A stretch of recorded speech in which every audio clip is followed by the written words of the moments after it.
اس کا جو تعارف ہے یہ پی ٹی آئی نے متعارف کروایا، اور پی ٹی آئی اس حد تک کامیاب ہو چکی ہے کہ اب ملک کے اندر دو ہی پارٹیاں ہیں، یا عمران خان ہے یا اینٹی عمران خان، تیسری کوئی باقی نہیں رہی۔ سیاست کو یہ یہاں تک لے کے آ گئے ہیں۔ تیسرا انہوں نے کام یہ کیا کہ انہوں نے اداروں پر اعتماد ختم کیا۔ اداروں پر اعتماد ختم کرنے کے لیے عدلیہ کو تقسیم کیا۔ جو جج ان کے ساتھ تھے، جو فیصلہ ان کے حق میں آ جاتا وہ کہتے ہیں کہ جی یہ حق اور سچ کا فیصلہ ہے، جو فیصلہ ان کے خلاف آتا کہتے ہیں جی ادارے بکے ہوئے ہیں، ادارے کرپٹ ہیں، ادارے دباؤ برداشت کرتے ہیں۔ الیکشن کمیشن سے اعتماد انہوں نے ختم کیا۔ عدلیہ جو ہمارا، یہ جو آئینی ادارے ہیں ہمارے، آئینی اداروں سے اعتماد بھی ختم کیا، عدلیہ سے بھی اور ہمارے الیکشن کمیشن سے بھی اعتماد ختم کیا، ان کو بھی بکاؤ کہہ دیا، ان کو بھی کرپٹ کہہ دیا، عدلیہ کو تقسیم کر دیا۔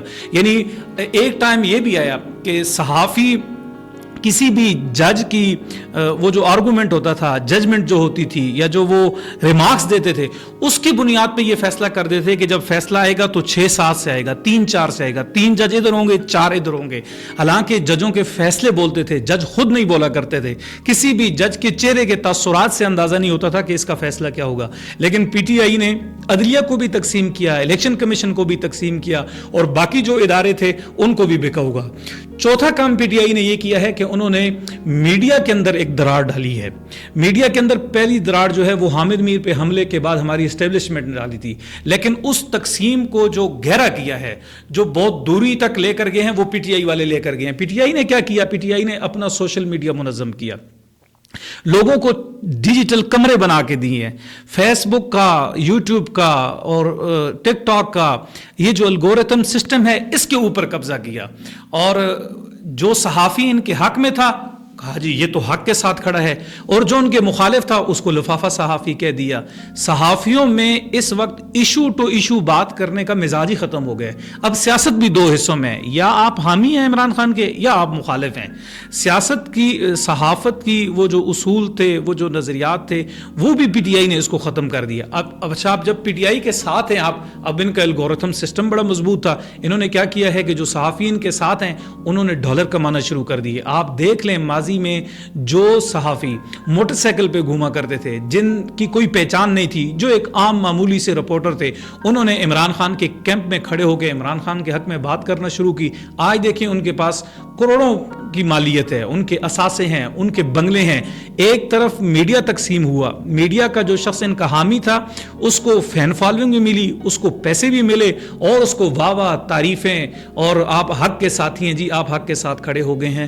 تو میڈیا کا جو بندہ، وہ بھلے اس کی چپل ٹوٹی ہوئی ہے، اس کا گھر اپنا ہے کہ نہیں، وہ موٹر سائیکل پہ بیٹھ کے سفر کرتا ہے، اس کو کہہ دیا جی یہ تو کیا ہے جی، یہ تو بکاؤ مال ہے، یہ تو مریم نواز کا میڈیا کا بندہ ہے جی، یہ تو فلاں ہے، اس کو لفافہ صحافی کہہ دیا۔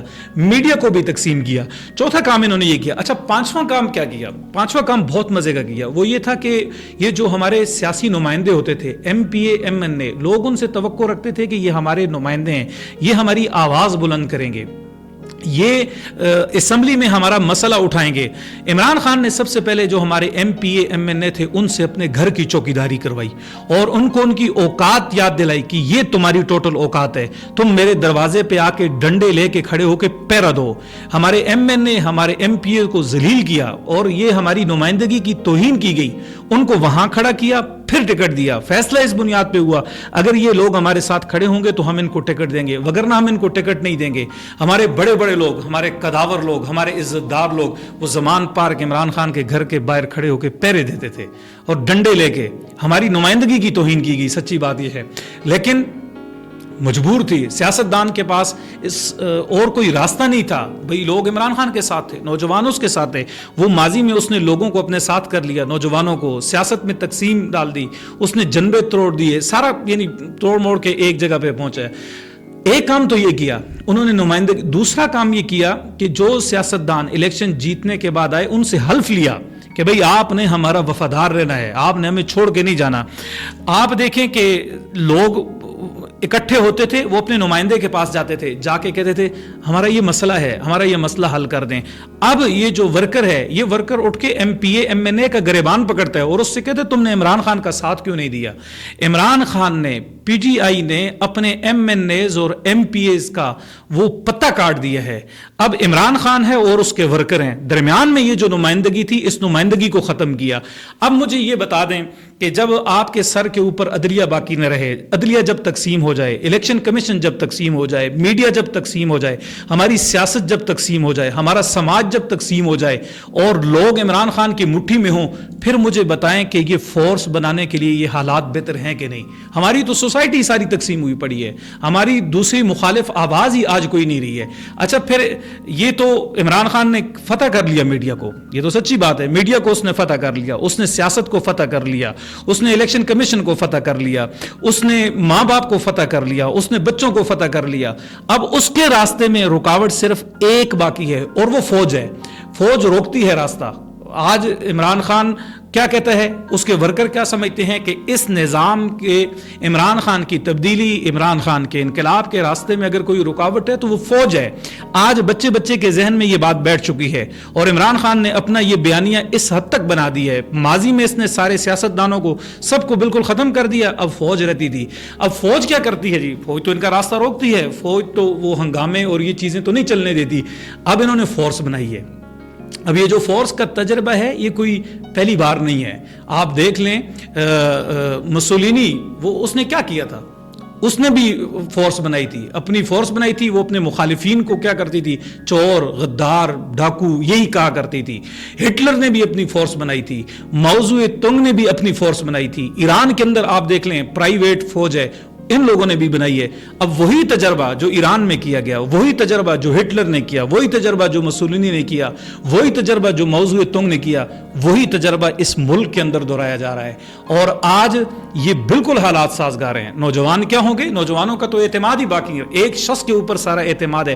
کل یہ کھڑے ہوں گے فوج کے مقابلے میں، کل یہ حلف لیں گے اور ٹکراؤ کریں گے فوج کے ساتھ۔ لیکن ٹھیک ہے، آپ یہ تجربہ کر کے دیکھ لیں، ہمیں تو امید ہے ہماری فوج اتنی کمزور نہیں ہے۔ آپ کو یہ شوق ہے، آپ بالکل بڑے اچھے طریقے سے بہت شوق سے کریں، لیکن یاد رکھیں کہ جن لوگوں نے یہ پرائیویٹ فورس بنائی ہیں ان کا انجام کیا ہوا۔ پرائیویٹ فورس بنانے والے جو لیڈر تھے، جب وہ لیڈر کا شکار ہوتے ہیں تو وہ کیسے پھر شکار ہوئے، یہ آپ دیکھ لیں، ایک تجربہ کر لیں۔ بہرحال یہ تو وقت بتائے گا کہ عمران خان کی یہ جو رہائی فورس یہ جو بنانے جا رہے ہیں یہ کیا کرے گی، لیکن بہرحال ہمیں غافل نہیں رہنا۔ ہمارا جو ماضی ہے وہ آپ دیکھ لیں کہ عمران خان نے، پی ٹی آئی نے ماضی میں جو کارنامے سر انجام دیے ہیں تو ان کا ایک یہ نیا قدم ہے، تو دیکھتے ہیں کہ وہ کیا کرتے ہیں۔ آپ بھی انتظار کریں، میں بھی انتظار کرتا ہوں۔ بہت شکریہ۔